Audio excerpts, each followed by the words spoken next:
Dear Dr. Love, good evening po sa inyo at sa lahat ng mga Dr. Lovers na nakatutok ngayon sa inyong programa.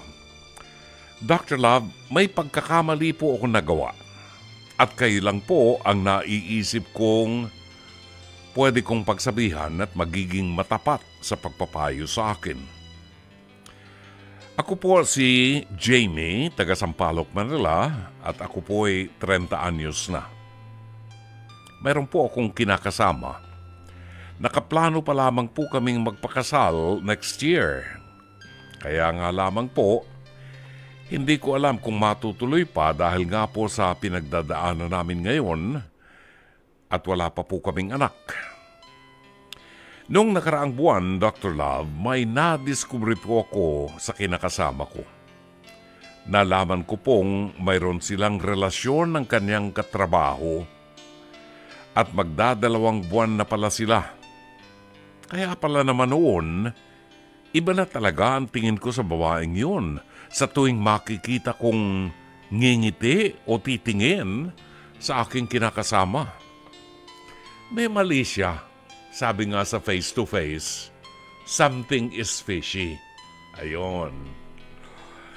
Pero kasi po hindi ako pinalaki dahil sweet ang kinakasama ko sa akin kahit kasama siya, yung pala palabas lang yun para hindi ko sila mahalata. Natuklasan ko na lamang nang mangati akong tawagan minsan yung text ng text sa kinakasama ko. Gamit ang phone number ng kumari ko, nakumpirma ko na siya yon. Kahit na ang pangalan na nakalagay sa phone ng asawa ko ay panlalaki, Sherwin.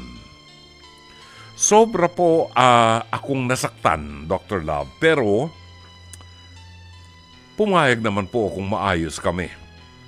Pero di ko po naramdaman na bumabawi siya at para bang maliit na kasalanan lamang na pwedeng basta na lamang kalimutan.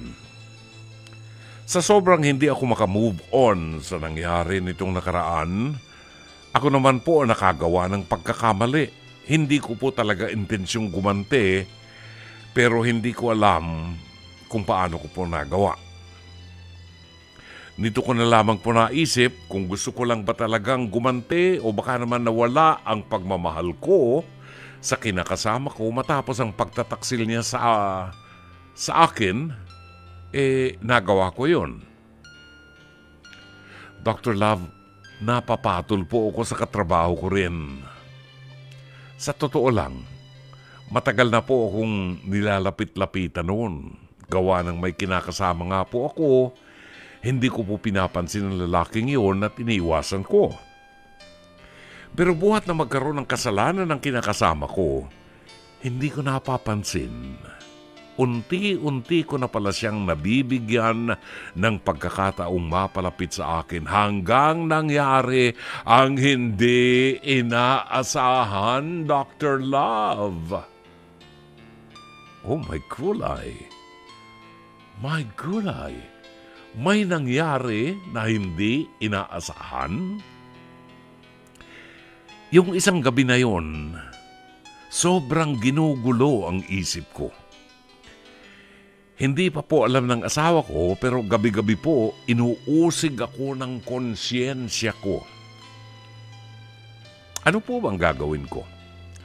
Tingin niyo po ba, Dr. Love, nadala lang ako ng galit ko at hangaring makaganti kaya ako nagawa yon? O baka nawala na kasi ang pagmamahal ko sa kinakasama ko. Kaya ang mga bagay na yon, hindi ko ma-imagine na kaya kong magawa nung okay pa kami. Basta na lamang nangyari yung gayon. Pero malinaw po sa akin na wala akong gusto sa katrabaho ko. Matapos nga po ang gabi na yon, ay lumayo na po ulit ako, halos taguan ko na siya. Ano po bang gagawin ko, Dr. Love? Umaasa sa inyong payo, Jamie.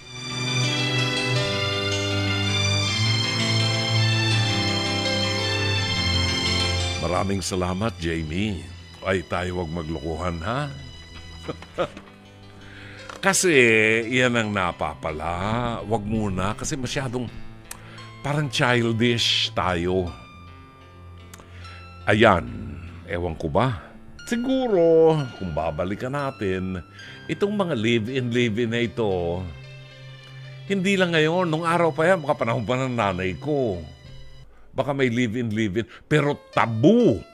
Alam niyo yun? Tabu yung mga live-in na yan. Yung mga pre-marital sex, maaaring nangyayari ng mga panahon ng nanay ko, mga panahon 1920s. Meron siguro mga pre-marital sex, pero ingat na ingat talaga ang mga babae. Kasi tabu. Ngayon, masyadong maluwag na kasi. Ang alin? Ang values ng tao, hindi lang ng kababaihan. Kaming mga lalaki, talaga nagtatake advantage kami. Pag binigay nyo sa amin, pag binuka mo yan, hindi papasok kami. Binigay mo eh. Oh. Nature yan ng lalaki.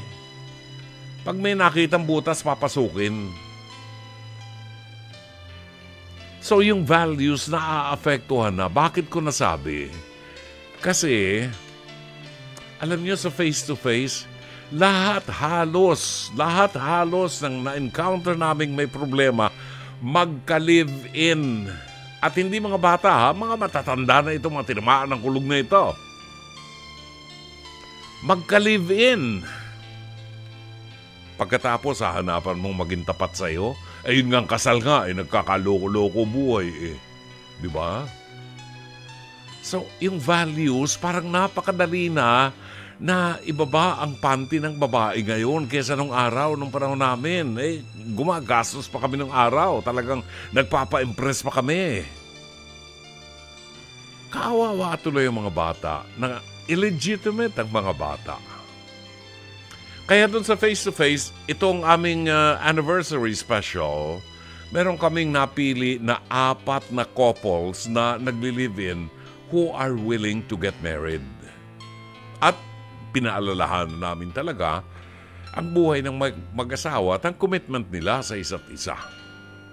So, may achievement ang programa.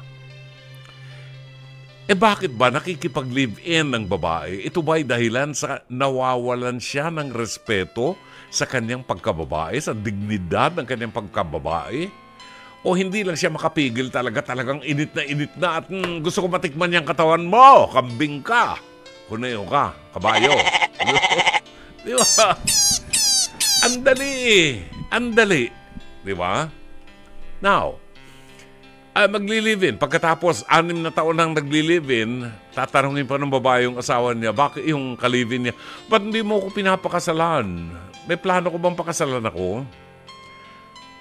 Ako na sasagot, ba't ka pa kakasalan? Pumayag ka mag-live-in. 6 na taon na nga kayo eh. Di ba?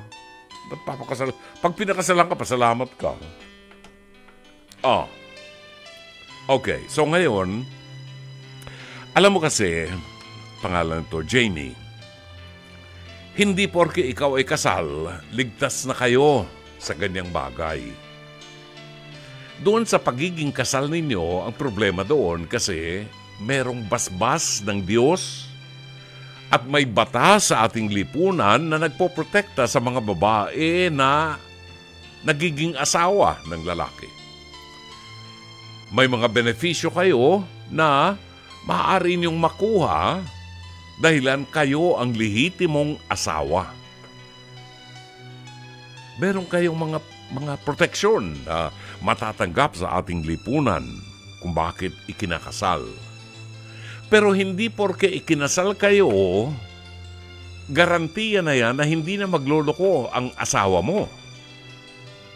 Maraming ikinakasal na nagloloko pa rin ang mga asawa. Kaya maraming mga politiko ang nagpipilit ngayon na magkaroon ng diborsyo para diborsyohin ang kanilang mga asawa at makakuha sila ng bagong asawa. Yan. Solution ba yung diborsyo? Hindi po. Band-aid solution lang yun. Hanggang hindi nababago ang ugali ng problema ng mag-asawa, hindi ho matitigil ang diborsyo. Diba? So, dapat i-identify natin ang problema. Kagaya rin sa iyo, Jamie, ano ang naging problema? At bakit ang kalivin mo may ibang karelasyon na?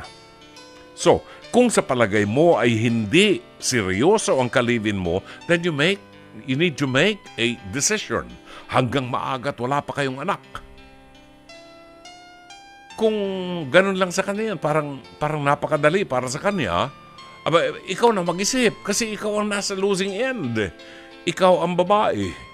Kung pakakasalan ka, well and good. Salamat, binigyan ng dignidad ang pagkababae mo. See?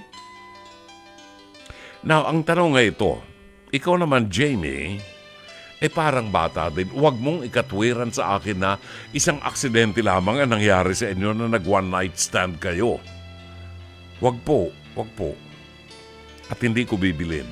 Kasi bago kayo mag-one night stand, bago kayo magtalik na dalawa, itanong mo kay Rome, alam ni Rome yan.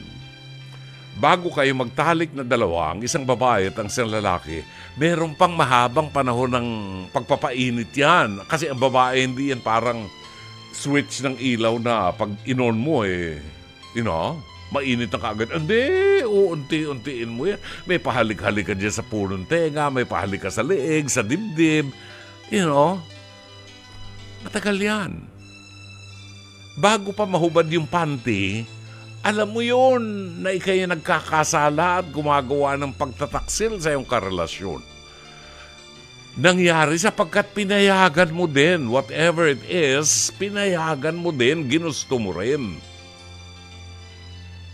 Now, diyan magbabago ang takbo ng buhay kapag kinilala natin ang isang kamalian. And obviously, Jamie, kinilala mo na nagkamali ka.